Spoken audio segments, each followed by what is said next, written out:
તમે બહુ શાંતિથી ઘરે જઈને બે લિસ્ટ બનાવો. એક લિસ્ટ છે things that money can buy and make you happy.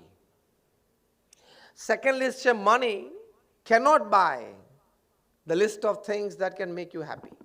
ખૂબ શાંતિથી આ બે લિસ્ટ બનાવજો. એમાં જે ચીજો પૈસાથી ખરીદી શકાય છે અને તમે જીવનમાં ઉમંગમાં રહી શકો એવા લિસ્ટમાં આવશે તમારો એક ફ્લેટ, એક ગાડી, કપડાં, નોકર ચાકર, luxury, picnic, trips, branded clothes, branded jewellery.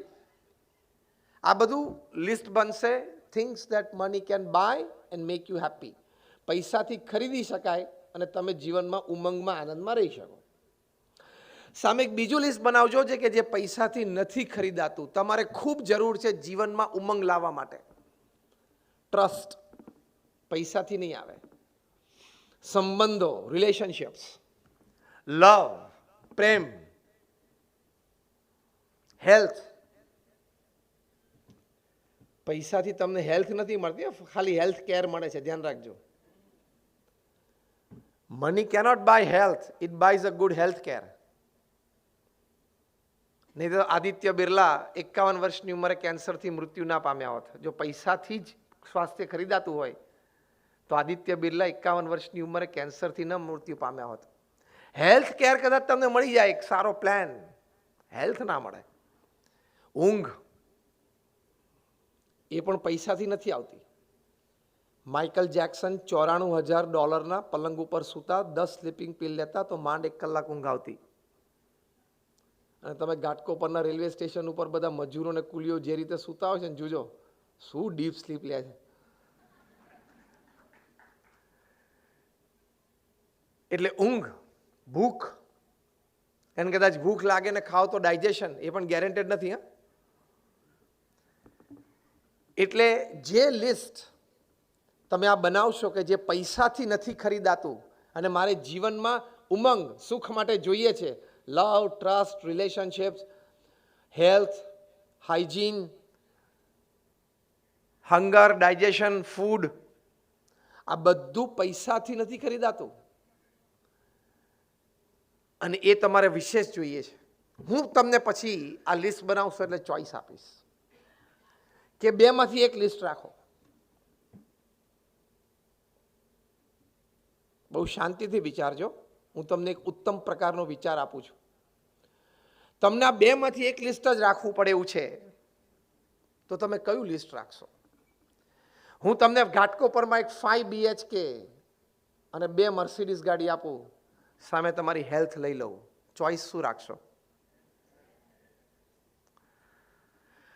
તમે દર અઠવાડિયે એવરી વીકેન્ડ લંડન કે બેંકોક જઈને ટ્રીપ કરી શકો એટલી સમૃદ્ધિ આપું, સામે તમારો પરિવાર અને મિત્ર મંડળ લઈ લઉં, તમે શું ચોઈસ રાખશો? બહુ શાંતિથી વિચારજો. સંઘ કોનો કરવાનો છે, કયા સંઘમાં વિશેષ ઉમંગ છે ને બહુ જ વિચારજો. Otherwise this is a 70 or 80 year game, હમણાં પૂરી થઈ જશે. 5-10 પ્લસ માઇનસ ભગવાનની ઈચ્છાથી, બાકી 70-80 વર્ષનું જીવન છે, એમાં 40, 45, 50, 55, 60 તો થઈ ગયા, હવે 10-15 બાકી છે. એટલે જે સંગ આપણે કરીએ છીએ એમાંથી આપણને ઉમંગ કેટલો આવે છે એ બહુ વિચારવા જેવું છે. So if money can buy 100 things and make you happy, there are 1,000 things that money cannot buy and you need it to become happy. તમે પૈસાનો સંગ કરો એની હું ના નથી પાડતો. અગેન આઈ રિપીટ, પૈસો બહિર્પ્રાણ છે, ઇટ ઇઝ ધી સેકન્ડ સોલ, અત્યંત આવશ્યક ને જરૂરી છે, પણ ક્યાંક સંતોષની રેખા રાખજો, ક્યાંક એક લિમિટ રાખજો. ડોન્ટ રન ટુ મચ કે તમે જીવનના બીજા બધા ઉમંગ ચૂકી જાઓ. When I talk to corporates, I tell them that the amount of money that you have in your bank account when you die is the extra work you did, you shouldn't have done. તમે જ્યારે મૃત્યુ પામો ત્યારે તમારા bank એકાઉન્ટમાં જેટલા પૈસા હોય ને એટલું એક્સ્ટ્રા કામ તમે કર્યું, તમારે કરવાની જરૂર નહોતી. અને ધારો કે કરીએ નાખ્યું તો આવા સારી સંસ્થાઓમાં, આવા સારા કાર્યોમાં ક્યાંક સુપેરે વાપર્યું હોત તો સારું હતું. કારણ કે પૈસા, તમે આંખ બંધ થાય ત્યારે તમારી પાસે બે જ ચોઈસ છે આંખ બંધ થતા પહેલા. when it comes to money, either live it or give it. Choice તો બે જ છે. કાં તો કોકની માટે છોડીને જાઓ તમે ખૂબ મહેનત કરીને અને થોડું ઇન્ટુ બ્રેકેટ આઘું પાછું કરીને ઘણું ભેગું કર્યું એ પાછળવાળા કેવી રીતે ક્યાં વાપરશે આપણને ખબર નથી. અને સેકન્ડ ચોઈસ છે ગીવ ઇટ. પણ બહુ સારા વિચારકોએ જે વિચાર મૂક્યો અને ખૂબ સારી રીતે બૌદ્ધિક વર્ગે એને સ્વીકાર્યો એવો જે એક મોટો વિચાર એ છે કે the power of money is in giving and not storing. Bill Gates મૂર્ખ નથી, વોરેન બફેટ મૂર્ખ નથી, જેકી ચેન મૂર્ખ નથી, આપણા દેશનું ગૌરવ એવા અઝીમ પ્રેમજી એ મૂર્ખ નથી કે એ લોકોએ હજારો કરોડ રૂપિયા ડોનેટ અને પ્લેજ કર્યા. એટલે પૈસાનો સંગ રાખજો પણ એ સદગુણો બગાડી કાઢે તમારા જીવનના એવો સંગ ના કરતા. કારણ કે પૈસામાં બહુ તાકાત છે તમારા જીવનના સદગુણોને બગાડવાની. એમાં અનીતિથી આવેલો પૈસો એનો ભાગ ભજવશે જ. It is a de facto principle upon this earth. It will play its definite role. અનીતિથી આવેલો પૈસો છે એ ઘરમાં સંપ પણ બગાડશે, ઘરના સંસ્કાર પણ બગાડશે. આ હકીકત છે. અને બહુ સારા સારા પરિવારોમાં, હવે મારું આ સ્ટેટમેન્ટ તમે ચકાસી લો કે અનીતિથી આવેલો પૈસો હશે ને ઘરમાં સંપ બગાડશે, મનમાં ઉદ્વેગ બધાને રહ્યા કરશે, સંસ્કાર બગાડશે અને એ રીતે બધાના જીવનનો ઉમંગ ઉડાડી દેશે.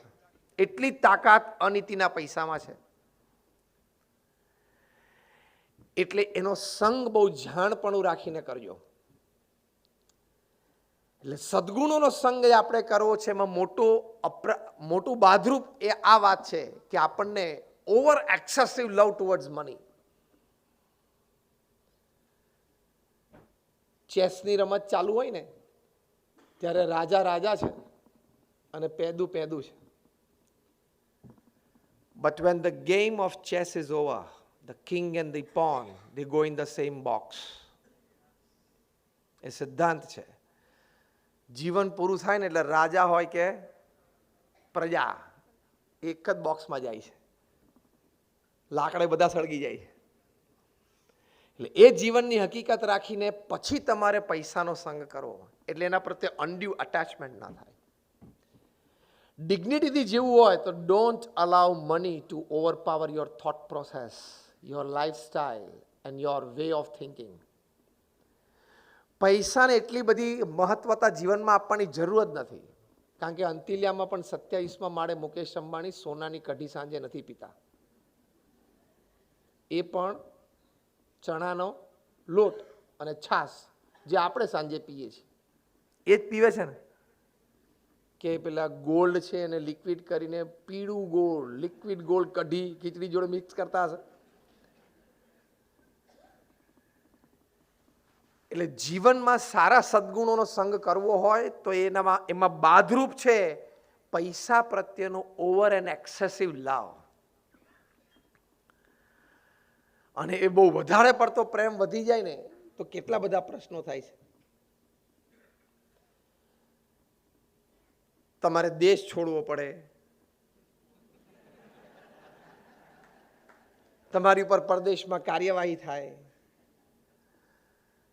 યુનાઇટેડ કિંગડમ હોમ ડિપાર્ટમેન્ટ સહી કરે કે you are extradited back to India. અહીંયા લોકો તિહારમાં તમારી રાહ જોવે. બહુ વધારે પડતો પ્રેમ હોય તો તમને એરપોર્ટ ઉપર એમિરેટ્સના પ્લેનમાંથી નીચે પણ ઉતારે. Got it? Got the story? એમાંથી પણ તમને, અને કેટલી પ્રતિષ્ઠાહીન હવે જીવન જીવવાનું, તમામ જીવનનો ઉમંગ નાશ. તમકો ના મારે બહાર જવું છે, ત્યાં હું લીગલી મારે હાજર થવું પડે એવું છે, તો દિલ્હી હાઈકોર્ટ કહે કે 18,000 કરોડની બેંક ગેરંટી મૂકો. 18,000 કરોડની બેંક ગેરંટી મૂકો તો તમને બહાર જવા દઈએ, પતી ગયો, જીવનનો ઉમંગ પૂરો. એટલે બહુ ધ્યાન રાખજો, જીવનનો ઉમંગ લેવા આપણે નીકળ્યા છીએ, કારણ કે this is only one life and it is just 70 or 80 years. એમાં તમે જીવનમાં રોજ 8 કલાક તમે સૂવો, 8 કલાક આપણે સૂઈએ છીએ ને, એવરેજ જીવનના અંતે 8 કલાક સુધીની આવવાની, એટલે 24માંથી 8 કલાક સૂઈએ છીએ, એટલે 1/3 દિવસ સૂઈએ છીએ, એટલે 1/3 જીવન સૂવાના, ડિરેક્ટલી પ્રપોર્શનલ. તમે 70 વર્ષ આ પૃથ્વી ઉપર જીવો એટલે તમારા 23 વર્ષ તો સૂવામાં જવાના, તમને ખબર જ નથી કે તમારું અસ્તિત્વ છે કે નહીં. તાર રહ્યું શું? તમે ખાલી 90 સેકન્ડ બ્રશ કરો એટલે તમારા જીવનના 70 થી 80 દિવસો બ્રશમાં જાય છે. હવે અરીસાની સામેના સમય તો પાછા વેરિએશનમાં એટલે ગણાવતો નથી. તમે આમ જો, પછી આમ જો, પછી આમ જો, હવે તારામાં કોઈ ફેર પડવાનો નથી. તું આમ જોવે કે આમ જોવે કે આમ જોવે કે આમ જોવે, હવે તારામાં કોઈ ફેર પડવાનો નથી. દરેક જણ અરીસા સામે ઊભા હોય ને ત્યારે એને મનમાં એમ થઈ જાય એક વખત જોતા જોતા અરીસાની સામે કે ભગવાન એક 10% જો સરખું ગોઠવી નાખ્યું હોત ને તો એકાદા વુડ્સમાં નંબર લાગત. બોલિવૂડ, હોલિવૂડ, ટોલિવૂડ, કોલિવૂડ, ફોલિવૂડ, જેટલા પૃથ્વી ઉપર લાકડા છે, એટલે છેલ્લે લાકડે જ જવાનો છું. પણ દરેકને એમ હોય કે જરા થોડુંક ભગવાને ગોઠવી આપ્યું તો સારું હોત. પણ એ બાકી એટલે રાખ્યું છે કે થિયેટરો ભરાય, કારણ કે બધા સ્ક્રીન ઉપર ચડી જાય.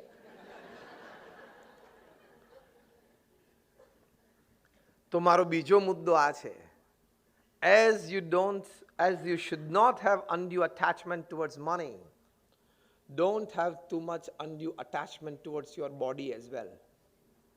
ભગવાને જે આપ્યું છે આપણી બુદ્ધિ શક્તિ આવડત પ્રમાણે સારામાં સારાનો ઉપયોગ કરીને વિશેષ પ્રગતિના માર્ગે કાયમ રહેવાનો પ્રયત્ન હંમેશા માણસે કરવો જોઈએ, એની ના પણ નથી, પણ અસંતોષ જીવનમાં ના રાખવો, નહીં તો જીવનનો ઉમંગ ગળી જશે. What God gifted to me, it's fine, it's okay, I'm happy. એટલે સંગ સદગુણોનો કરવાનો, સદવિચારનો કરવાનો, તો જીવનમાં બધા ઉમંગ રહેશે. અમે તમને સદવિચારો આપ્યા તો જીવનમાં તમને ખૂબ એનો આનંદ રહેશે. જો સંગ આ પૈસાનો અથવા તો અહમનો બેનો સંગ સતત રાખશો, સાયકેટ્રિસ્ટના અભિપ્રાય પ્રમાણે અમેરિકામાં હમણાં એક સાયકેટ્રિસ્ટની એક નેશનલ કોન્ફરન્સમાં મોર દેન અબાઉટ 1000 ઓફ ધેમ એ લોકોએ જે વ્હાઇટ પેપર છેલ્લે રજૂ કર્યું, એમાં કન્ક્લુઝનમાં લખ્યું કે માણસની જાગ્રત અવસ્થામાં 70% સમય એનો પૈસા, સંબંધો અને અહમ ત્રણનો જ સંગ રહે છે.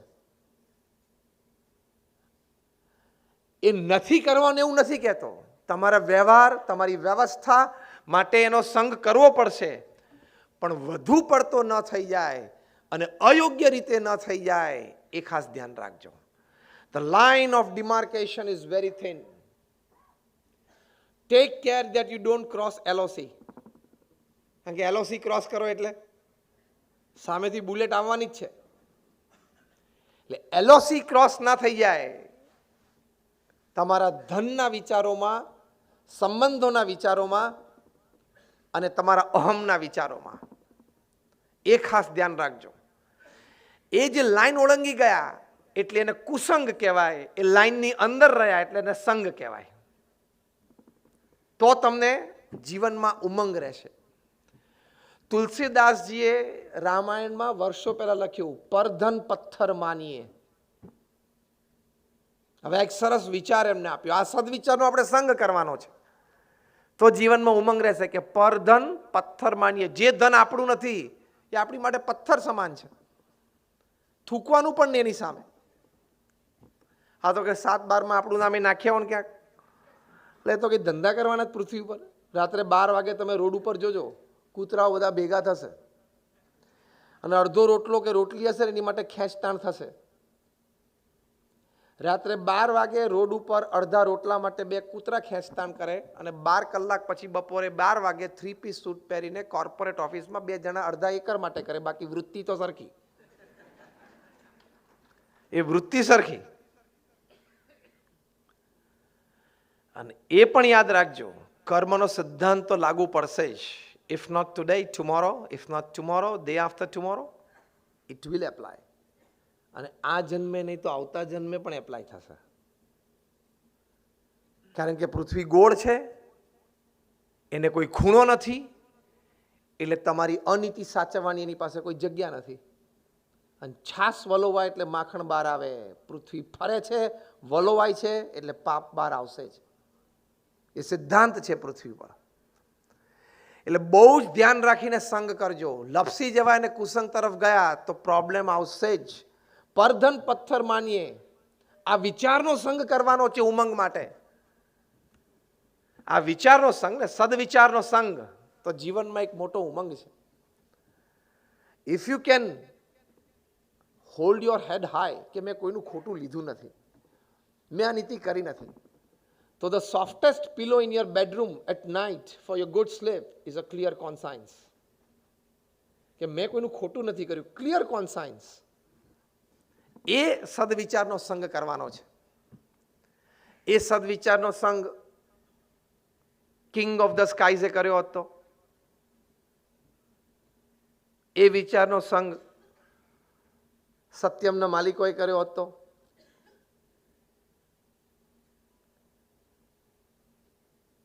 એ વિચારનો સંગ આઈપીએલના જન્મદાતાએ કર્યો હતો.